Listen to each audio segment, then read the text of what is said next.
Sodom and Gomorrah. You know, I've rarely been much of a Bible reader over the years, but that particular story has been on my mind of late. You see, Sodom and Gomorrah were so bad, so reprehensibly sinful, that the Almighty felt compelled to terminate them, wiping both cities out completely on account of the just never-ending wickedness going on in them. Tough stuff. Fast forward to today, and Sodom and Gomorrah get thrown around as insults in some areas. The kind of thing typically a more conservative Christian sort might say about what they perceive to be a degenerate filth city. Ooh. Right, so there's a select few cities that get painted with this brush more than most, including San Francisco, which definitely lives up to the Sodom mantle, Amsterdam, and Los Angeles. Hollywood, show business, the glitz and the glam. For decades, the world was fed the notion that celebrity culture was top of the pops, the best thing ever, a dream too cool for school, prestigious and wonderful. And yet, recent years have shown us that deep down underneath the surface level, it's anything but. From casting couches with filthy old men like Harvey Weinstein and friends, over to baby oil festivals with the Diddy parties. It's a place of almost comical seediness, where desperate artists drop to their knees and take whatever they need to in both ends to get their face in front of the camera. A land of secrecy, shame, and desperation, of humiliation rituals to get ahead and show you're in the game. And with every passing year, the true purpose of show business becomes all the more painfully clear. Propaganda. Yes, making money as well, but that one is fair enough. We're going to focus on the propaganda. When you sit down in front of the TV, you probably just think it's to be entertained after a long day at work or school or whatever. On the surface, this is true, but look beneath, and you will find too much of this stuff can have surprisingly highly damaging effects on the subconscious. Say you're watching a gory horror film, or some rated-R sex scene festival. Consciously, you're just watching a movie. Subconsciously, the human brain is surprisingly inept at telling the difference between a screen and reality, heavily desensitizing you to what you're seeing in the process. Back in 1973, there was just one big town left in all of the North American continent that did not have TV reception. It was nestled away in the Rocky Mountains, and studies were quickly carried out that year to see what impact TV would have on them. Before TV, escapism required reading, going inside the mind a little bit more to focus, to visualize, and to create the impression of what you were reading. Needless to say, this study did not reveal much good, as this town was struck hard by the TV bug. By the time TV had fully swept the area, people were, on average, ruder, angrier, less focused, and just less interested in general. The dumbing down process of the masses was in full effect. You see, the behavioral changes suggested that watching TV can impact how you think, feel, and even how you just outwardly express yourself day to day, without even meaning to.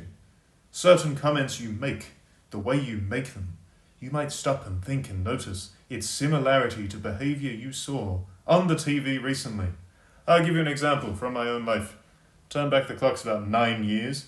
Spotlight. It's a movie. It's about a Catholic Church scandal. I think it won Best Picture at the Oscars. There's a scene in the film where Michael Keaton delays putting this huge article out they've all worked on, and Mark Ruffalo, desperate for that Oscar he never got, just rips Michael Keaton a new one. He's shouting, he's screaming. Ooh, it's very intense. Michael Keaton, cool as a cucumber, just says, "You finished?" at the end of it. Right. So my job at the time wasn't quite as high pressure or interesting as busting the Catholic Church. But there was a big argument between me and a colleague, and he did do a bit of shouting. And I'm happy to say I wasn't that fussed. And you know what I said to him when he was done? I asked him, "Are you finished?" I didn't think of it much at the time, but when I rewatched the movie, I realized, subconsciously, I had ripped off a film in my actual life. My brain was a sponge. I am a sheep. Now look, that's pretty tame, as an example. But for some folks, it can get much, much more ridiculous in all areas, from fashion to thought processes to straight up big-time life decisions. And on top of that, as mentioned earlier, generally, propaganda.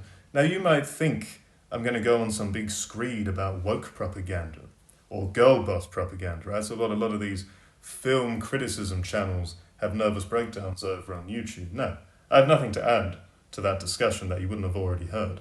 So I'm going to take this in a slightly different direction. Your heads will get filled up with stuff you never needed to know. And we're going to use the horror genre, my favourite film genre, as an example. So, 1973, The Exorcist. Right? It doesn't seem that scary today, but in 1973, 1974, this was traumatizing. People could not handle this film. There were bath bags, people were running out of the cinema to go and read their Bibles, blah, blah, blah.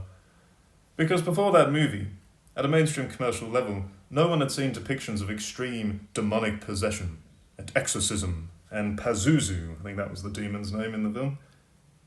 Right, so Pazuzu was actually, he was, allegedly, a Sumerian deity in ancient times, so he wasn't just cooked up willy-nilly for the film. There's some historical record of a demonic entity like that. And this trend of demonic entities from actual religions, real or not, depending on how you look at that type of thing, it turns up a lot. So fast forward to a vastly inferior film to The Exorcist, Conjuring 2, awful sequel. It's all in England. It's about the Enfield poltergeist, a proven fake here in the UK, but anyway. Halfway through the movie, that demon nun who kind of looks like Marilyn Manson, it turns out this demon's name is Valak, and Vera Farmiga is shouting the name repeatedly. Right, so again, kind of like Pazuzu, Valak is supposedly, a real demon, with a sigil, and probably some nutty devil worshippers over the years who've worshipped him. And then fast forward to one of the actually good horror films of the 2010s, Hereditary, and the film ends with them all spoilers alert. I mean, if you haven't seen it by now, you're probably not going to watch it. Film ends with the cult people screaming, "Hail Payman! Hail Payman!" Right, so Payman again, I think you can guess where I'm going right now, right? Again, Payman, supposedly, if you think demons are real, supposedly a real demon, a real thing. And now, in your home, you're having him praised on the TV screen.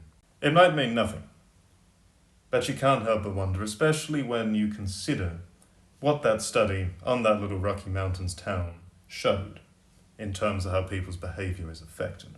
And the reason I use the horror movie supernatural example is because the word spell is very simple. It just means to spell something out, to make it reality. Right? Harry Potter might have made you think it means something more elaborate. It does not. And abracadabra, that word, for example, translate that to English, it simply means I create as I speak. Basically, I'm getting a bit off course here. Basically, underneath the surface of glitz, glam and entertainment, we are dealing with a seedy industry of highly personal and spiritual demand for those who manage to break in, pumping out endless nonsense, destined to dumb us down and get us thinking in a variety of unhealthy directions, ranging from spiritual darkness over to just being, and this is actually much worse, I think, just being a big drama queen about the smallest of things. In a city full of degradation, extreme wealth divide, and let's just be real, general perversion by most accounts, Sodom and Gomorrah? Yeah, maybe. The interesting thing, though, is Los Angeles did not need an almighty, or a heavenly figure, or an angelic investigation for it to be blown to smithereens. No, in fact, humanity's become much too good at mass destruction in their own right to lie in wait for some divine intervention that may or may not happen. In 2028, not that far away, Los Angeles is expected to become a smart city, like something out of Judge Dredd, with the many living it up in cramped, high-rise apartments shut away from nature and much of the world beyond the polluted, grey, concrete hellscape of poverty-stricken urban living. You will own nothing and be happy, right? Now look, a lot of homeowners have lost their property in the fires of January 2025. And here is the curious part. reports suggest that in the months leading up to this infernal catastrophe, fire insurance was cancelled repeatedly all over the state of California. So where will these newly homeless people go? Can they afford to rebuild what was lost? Or will that land get seized? And will they have no choice but to move further into the city, further into the ideal spread of a high-tech, low-privacy, low-freedom smart city? These mass fires seem to be getting much more common, with the Maui infernos causing similar havoc, death, and destruction, both paving way for new urban development at the expense of those who came before. And if you think the blazing arson of some of the world's last healthy forests seems absurd as an idea, that no one would do such a thing, that a channel that largely roasts professional wrestling is delusional and insane, here's a fun tidbit for you, one that's been circling around for the past couple of years. This is from the US military, 1970. It's been declassified for a little bit now. Forest fire as a military weapon. A weapon. There's this funny thing about the US military throughout the 50s, 60s, and 70s where, as much as studying how to take down foreign enemies, they also put a wild amount of time and effort into understanding how they could take down their own people. You know, if it ever came to it. Documents that ran through how to burn Los Angeles and Mount Shasta to a crisp. How delightful! So is this fire climate change? Or is it a cash grab, tactical, a land swindle?